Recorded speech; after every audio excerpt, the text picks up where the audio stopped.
as you say, they are very disciplined. They wake up early at 4 a.m. in the morning to run. They control what they eat, and they also use the gym. So those are the basics of how to, so. I don't think in my lifetime I've heard so much talk about food, eating, and everything in between, particularly from men in this country, like we've heard over the last 2 or 3 weeks. You know, ladies and gentlemen, they say women are petty. You haven't met men in Kenyan politics. I don't know if you've noticed, but those slurs have all been by men. Yeah. The next time a woman is called petty, refer them to Kenyan politicians.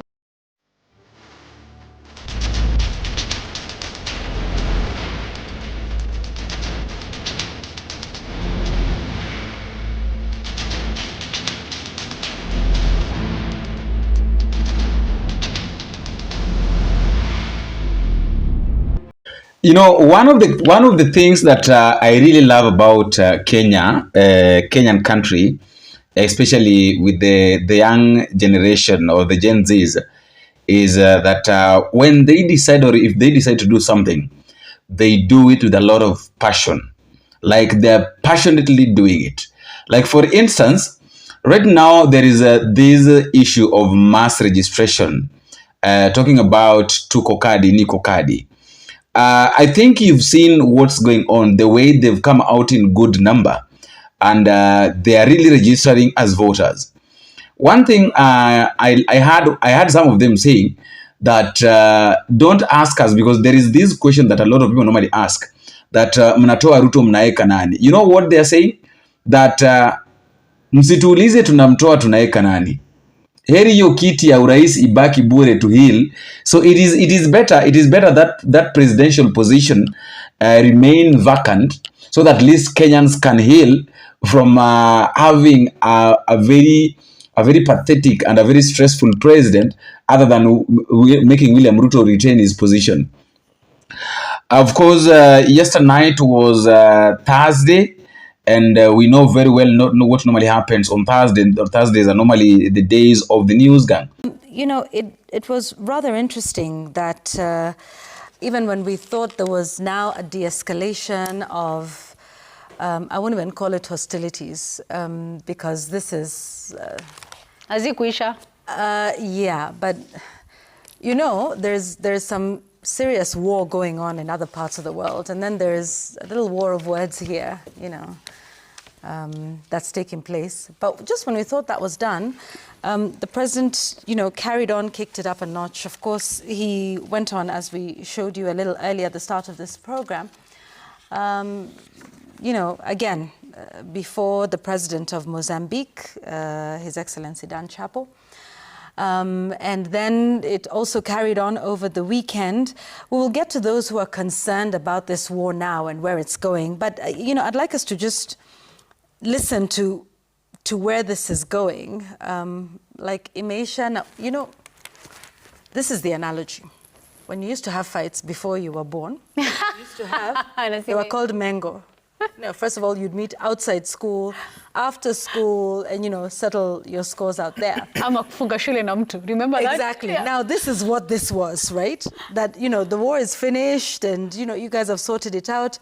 But then, kuna mtu anamkia the next day. And was it from Canada? Or yes.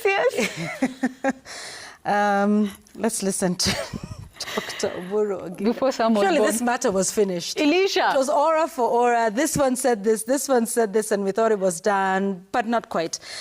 Whereby we have got YVON Okwara, JAMILA, Kaikai, Sam Gituku, together with Bonyo, but it was quite unfortunate that two of the panelists were not around, that is Kaikai together with Bonyo. But we had YVON Okwara, JAMILA, and Sam Gituku. And of course, News Gang had to go on. It could not stop. I want us to talk about some of the things that they discussed. But before we do that, fellow Kenyans, I have an announcement as Bonita Media. For those who are in the community, or those who are family, who already joined the family of Bonita Media, we have a project that we are planning to do, or we are going to do this in this month. And I would request you to listen to this announcement, and then we get back to our discussion. There is this children's home. I visited it, had a conversation with the director, both the director and the assistant director. We really talked. I saw the children. There were 2 kids who are abandoned by the mother after birth. I think 2 days. So the children are barely 10 days old. And others are also there. There are around 89 right now, and they told me that there are some in school, so wakirudi wote, the number will be around 100 plus.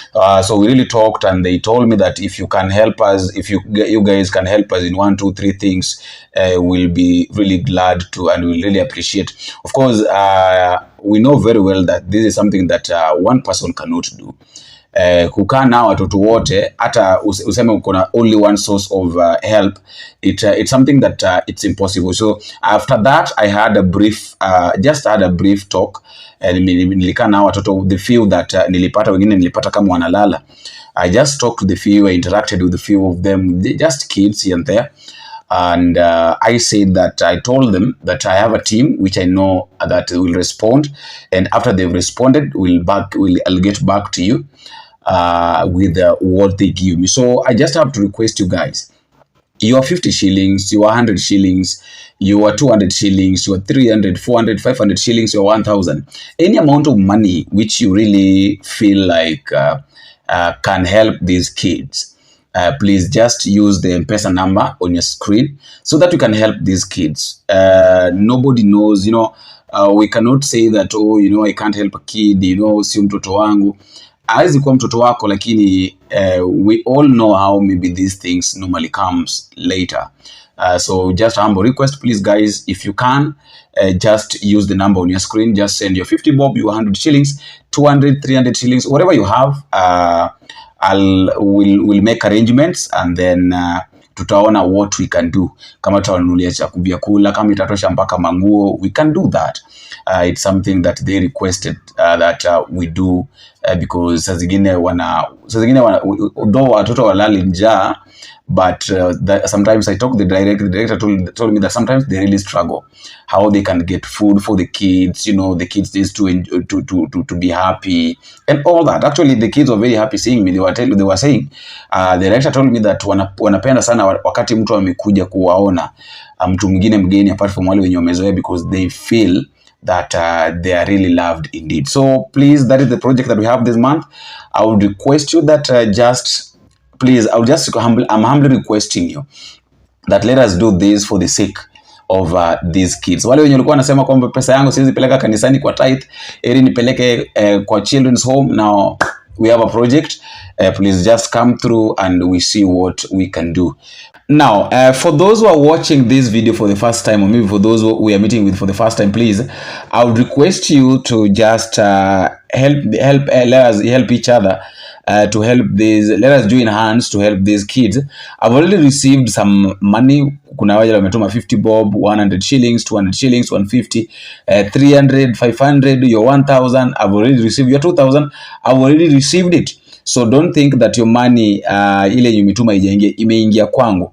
As long as kwako message ilirudi, Boniface Owino, know that I've already received your money, and we are going to see what we can do with after collecting all the money, after kila mtu ametuma ile kidogo ambayo uko nayo, and then I'll add up with what I have, so that at least we can go and do something for these kids. Remember, yes, they are not our siblings, but they are kids. They really need help. And of course, the people that they live with, watu wenye wanakaa now, we can't just say that wanaweza sort their issues themselves. They really need a hand, and that hand that they need can only come from you and me. We come together, we collect what we have, tunaunganisha kila ambacho tuko nacho kidogo, hata kama ni 50 bob, hata kama ni 200 shillings. So hata kama uko na 20 bob, just send that 20 bob. Hata kama uko na 50 bob, itafika. Na ikifika we'll put them together and then we'll see what we can do, if what we can help these kids with. Is it food, is it clothing, whatever it is. Those kids when you wako 10 years, wako 10 days old, 14 days old, what are we going to do about them? Tunaenda kuanulia pampers, tuanulie nini, the things that can really help them. So that is the target and that is the plan. That is the project that we have right now. So those who are watching the video, if you're within the country, please I would request you to let us just join hands, and wale pia wenye wako nje, wenye wako kule Germany, ikiwa wenye wako United States of America, pale pote pale ambapo ulipo, I'd request you guys that let us join hands, at least help these orphans. They have no parents, they have no, they are literally, they have no one. There is nobody that they can rely on. They only rely on the help that comes from people, from good Samaritan like you and I. The hand that giveth is the hand that receiveth. Let's get back to our discussion, fellow Kenyans, and I don't want to talk too much, but I want you to listen to the news gang. In case you missed yesterday night's news gang, I would request you to listen to this from the beginning up to the end.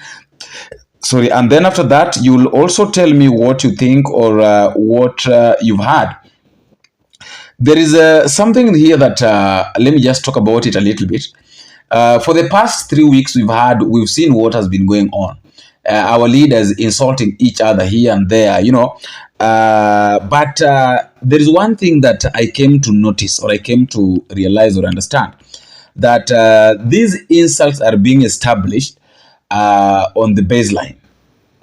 And actually, they're making a baseline whereby it's setting a permission and the structure to go lower.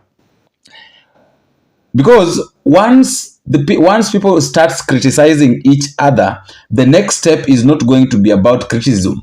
The next step automatically is going to be dehumanization, whereby politicians are going to dehumanize each other. And of course, we know very well that if it graduates to dehumanization, it's something that is really going to end up in mess. And of course, we also need to understand something, that they are going to make, these insults are going to be made like watu wanaenda kufanya hizi insults ikuwe like it's going to be a normal thing. Like any moment unasikia mwanasiasa anaongea, of course the only thing that we expect from that will come from them is insult. There is nothing like literally there's nothing constructive that they're going to do or they're going to say. Akisimama kwa podium akizungumza, wananchi wanajua huyu ni matusi. Like literally there is nothing apart from insult that can come from politicians. And that is I think that is the greatest mistake that we can say that our politicians are having. And I don't know how they are going to close that chapter. Because when they are when one is trying to close the chapter, the other person wakes up again with the same chapter and continues with the topic. Like ni kama wana continue na syllabus. Which syllabus is this? Syllabus of insults. I want us to listen to JAMILA. No, I want us to listen to YVON Okwara first on what he was saying concerning this issue of insult, or concerning these issues, the issues that we currently have in our nation.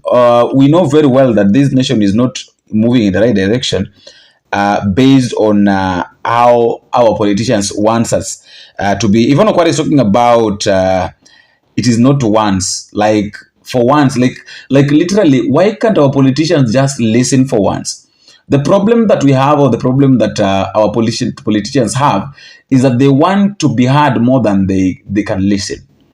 They're forgetting that they also need to give us a listening ear so that they can know what we want or what we need. Because I normally say here that there is a difference between a want and a need. So you can't insist on something that people want, that is what they need. And you can't insist on something that people need, and that is what they want. Can we listen to Yvonne? Is anyone listening? This week, a question has been quietly taking shape in my mind. Not about fuel, not about exports, not even about elections, but perhaps something more fundamental. Is anyone listening? Because across sectors, across issues, across voices, the pattern is becoming harder to ignore. You see, when the Office of the Auditor General raised concerns about funds under the Social Health Authority, the response was swift, not reflection, but denial, and the now usual blame game. The question, it seemed, had already been answered before it had been fully heard. When meat exporters warned they were losing millions of shillings as markets in Iran faltered, the message again was immediate. Everything is under control, even as losses continue to mount, and even as businesses adjust in real time. When members of the clergy urged for restraint, warning that the rising political rhetoric could spiral into something more dangerous, they were not met with engagement, rather dismissal, told instead to reconsider the platforms they offer leaders. And when young people mobilize themselves, organizing, registering, stepping into the democratic process, they are met in some quarters with suspicion. Questions about who is funding them, who's sending them, whose agenda they serve, as though participation itself requires explanation. And so a pattern begins to emerge. Raise a question, you're labeled a naysayer. Point to a gap, you're met with reassurance. Offer caution, and be dismissed. And the response is quick, almost instinctive, as though the answer is ready before the question has even landed. In fact, we've built a system that can detect and respond to political insults in near real time across vast distances at remarkable speed. If only the same urgency applied to listening. Because citizens don't raise concerns in a vacuum. Businesses don't report losses for effect. Clergy do not speak without cause, and young people do not organize without reason.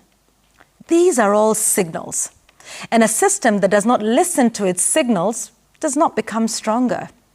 It in fact becomes more fragile.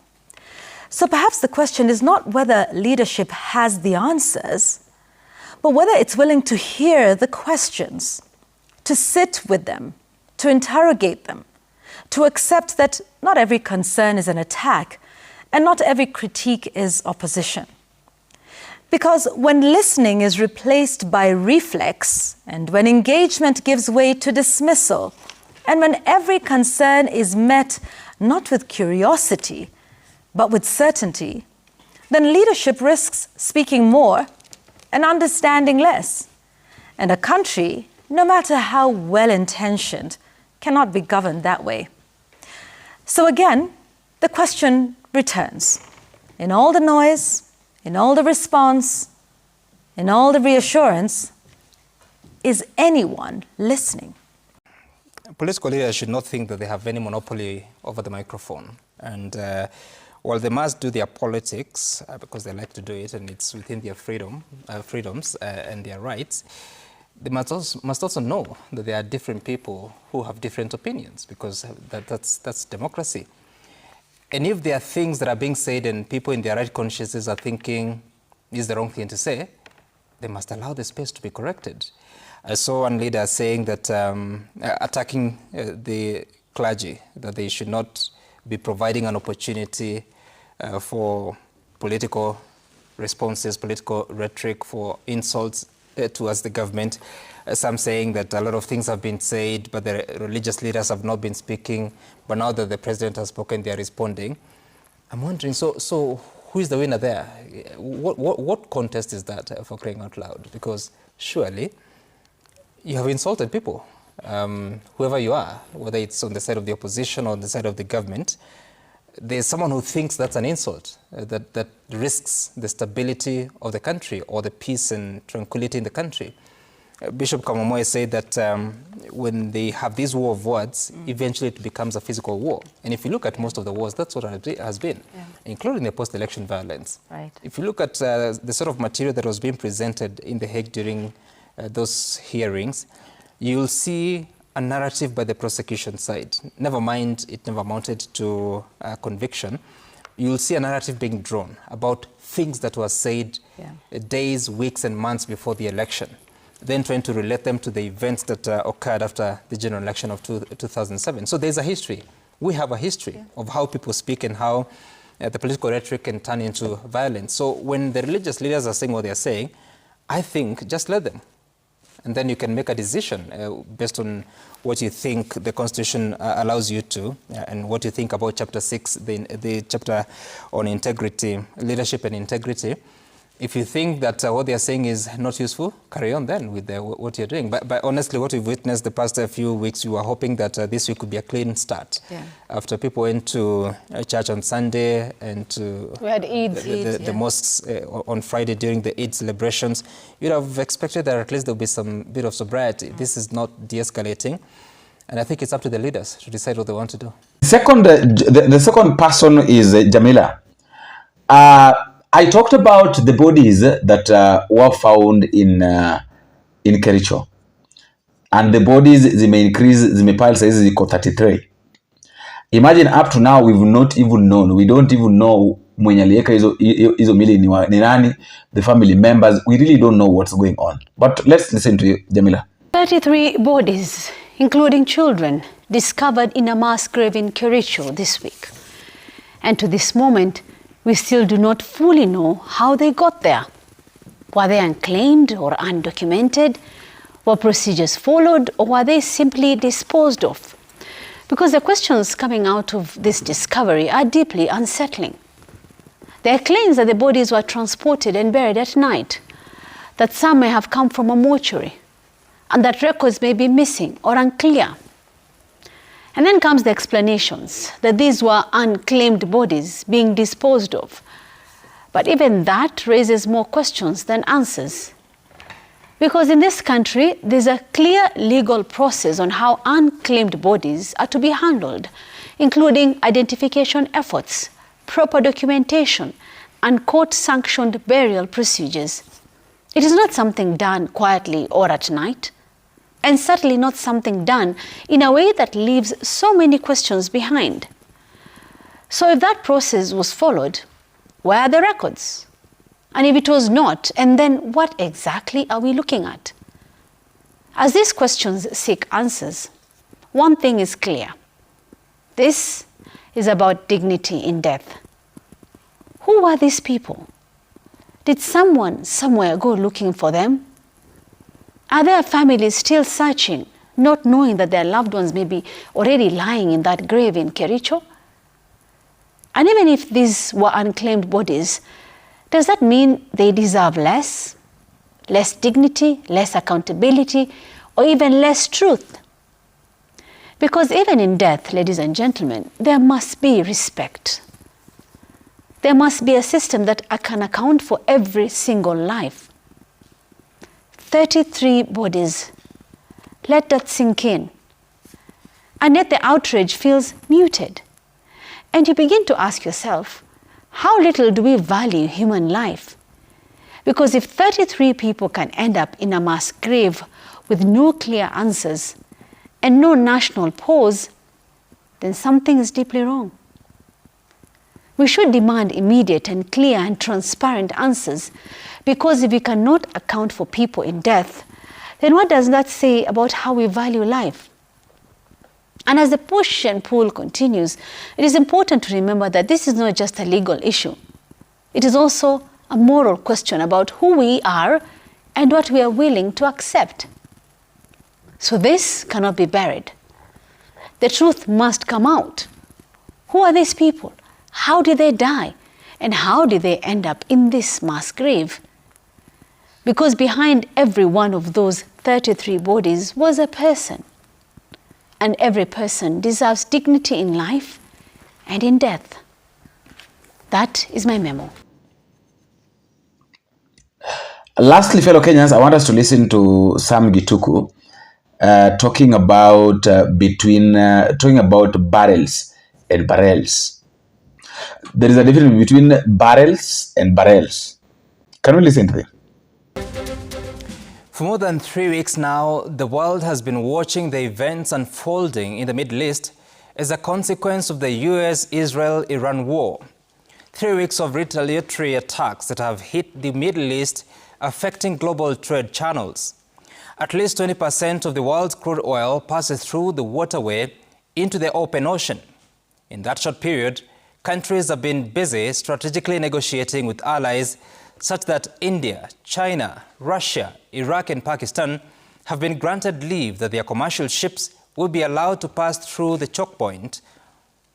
Back in Nairobi, we have been watching and listening to assurances from the government.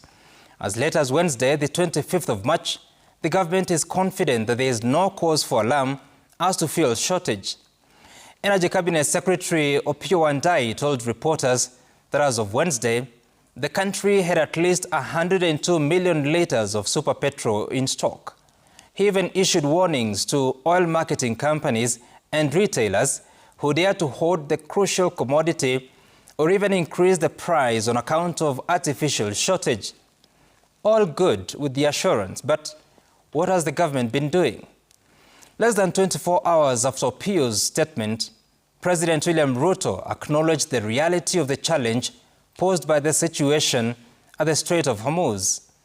So, what changed? You see, the government exists so that it can plan for public goods and services, so that it can strategically foresee challenges and threats and find ways to take action to protect the citizenry. And while assurances and warnings are important, it is more beneficial to face reality. Looking at the numbers, 102 million litres of oil are only sufficient to cover up to 2.5 weeks of super petrol demand. To tell Kenyans that there is no reason to worry when the assurance is only worth 2 weeks is to bury head in the sand. For a government that has access to all manner of data, local and foreign intelligence, it would be expected that the Ministry of Energy, and indeed the government, would be more strategic in thinking and action. Now, based on news and information received, Kenyans would be expected to be concerned and likely to engage in panic buying of the product. And when such happens, then the 102 million litres is depleted sooner than expected. And that would create a bigger crisis. This is how. 3 major oil marketing companies, Vivo, Rubis, and Total Energies, control 50% of the oil distributed in the country. They have outlets across the country. Another 143 retailers control the balance of oil distribution. Among these is a significant number of more than 100 retailers who distribute just about 15% of oil. It adds up to 915 million litres of oil annually. They are in the remotest of towns and villages, what you may call last-mile distribution, meaning they probably serve a bigger population than the top 3. They are the outlets you find in the dark village towns where electricity goes off during the day and sometimes in the night, leaving businesses to depend on generators filled with the same products from the little-known outlets. When fuel shortage is rumored, residents and business persons here panic buy. And since the outlets are only allocated a small fraction of the imported products, they begin to shut down, forced to buy fuel from other retailers. The price must go up with or without threats. Because this is the reality of business, a strategically thinking leadership would foresee this and other realities and plan ahead. Should the G2G arrangement be at the risk of not functioning given the challenges in the Middle East, the government would be expected to come up with interventions that secure the interests of the larger population, the consumers of the 15% fuel from more than 100 oil marketing companies that are smaller, a duty of care that protects the people and businesses. To issue denials, threats, and condemnation while surrendering the responsibility of strategic thinking to a high authority is to fail in duty. And then the high authority comes out to admit there are challenges and that the Energy Ministry is working hard to find alternatives. And Kenyans are expected to believe that. Do they? That's my sense tonight. But I have a question to ask fellow Kenyans. These guys have been talking about, we had the president, the government talking about the SGR. But there is a question that we are failing to ask ourselves. That where exactly is this money going to come from? Yes, Kisumu people are very happy they did the launching. But where is the money going to come from? Was money for that project set aside for that project? ama ni ile PR tu? I told you guys that these are the days that William Ruto akisikiaga kwamba kuna news gang. My friend, I tell you, William Ruto anasikiaga tu ni kama I don't know what he's going to do. Because he knows very well that what awaits him on Thursdays. And SK Macharia, we have to say kudos very much for deciding to have this team so that they can be talking about this thing, making it easier for those who didn't watch the news, or maybe for those who didn't follow the news from Monday to Wednesday, to know exactly what has been going on. Because basically, news gang is always the wrap up of what has been going on throughout the whole week.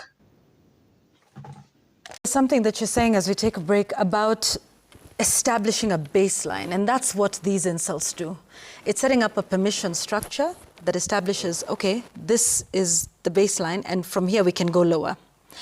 Because in everything that you have said, and you know, we joke about it, you know, who's skinnier than the other, who has big stomachs. And it might sound like fun and games, but what this does is it sets a structure, right?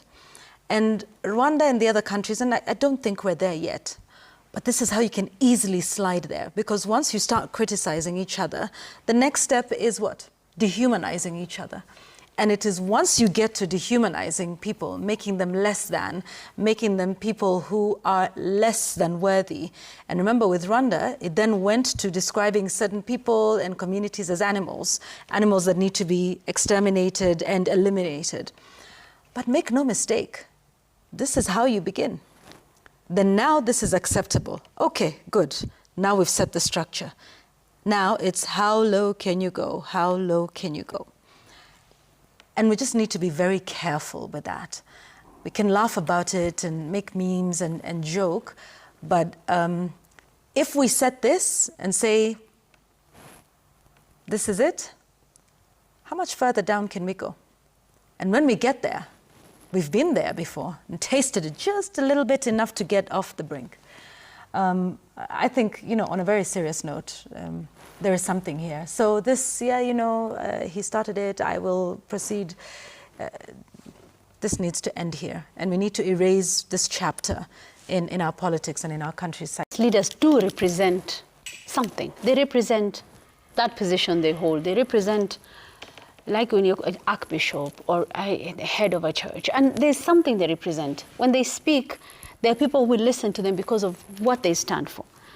And they need to be listened to, because my worry is if these insults continue every week, tutaanza kuzoea. Like the electors are getting used to matusi kila wiki and expect nothing more from our leadership other than matusi. And it's wrong if you get to a point where umetukana mpaka umezoea, like imekuwa ni jambo la kawaida. And I don't think we need to get to a point where when you go for a meeting, una expect matusi, badala ya kuexpect kwamba tutafanya nini, what is the agenda, what do you plan to do.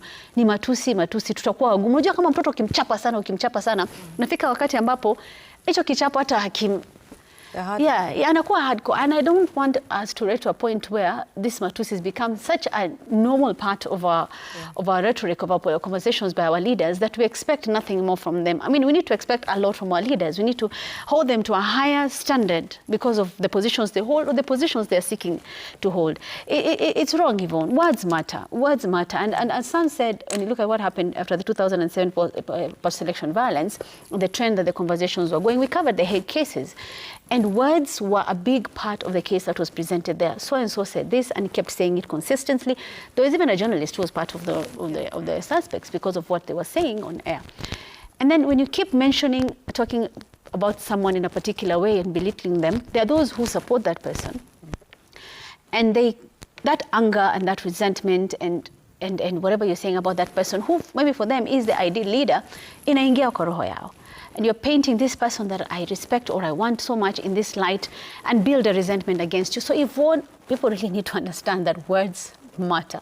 What happened in Rwanda, I don't want to go into that, but words really, really matter. And I think it's important that our leaders take a step back and decide that if you're going to continue politicking, because this politics is going to continue till 2027, I think there should be some lines that should not be crossed. Tushapita, but kutoka hapa kwenda mbele, I think